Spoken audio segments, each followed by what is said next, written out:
fondamental dans le plan Sénégal émergent, c'est quoi? Et ça, on l'oublie souvent. C'est que le président Macky Sall a réhabilité l'idée de planification.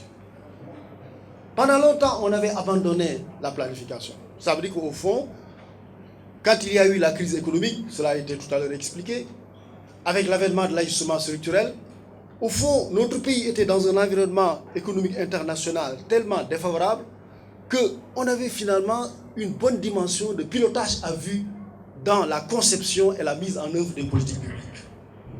Quand le président Macky Sall est arrivé, il a dit « Arrêtons ça ! Nous allons maintenant planifier notre développement. » Planifier notre développement, c'est quoi? C'est fixer des objectifs de développement clairs et mobiliser des moyens pour les atteindre.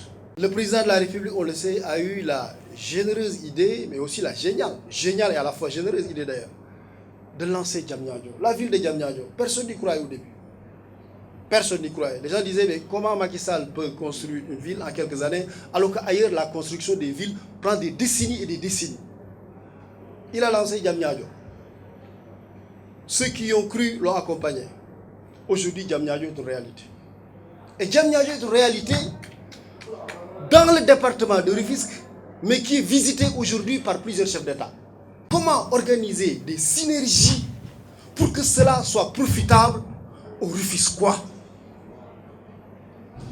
Autrement dit, quelles sont les interactions qu'il faut avoir entre toutes les infrastructures qui existent aujourd'hui dans le département à Diamniadio et comment organiser les populations rufisquoises pour qu'elles en profitent au maximum. Parce que sinon le risque c'est quoi? Le risque c'est que Diamniadio se développe, Lac Rose se développe, les pôles se développent et que le vieux Rufisque meurt. C'est ça le risque. Et que les collectivités territoriales du Sénégal, que ce soit Sangalkam, Bambilor et autres, ne parviennent pas à établir une connexion économique active entre ce qui se fait dans le développement de ces pôles et leur territoire. Je sais que le président du conseil départemental, Souleymane Ndoye, est très attaché à cette préoccupation. Et aujourd'hui, le département a des projets sur ça.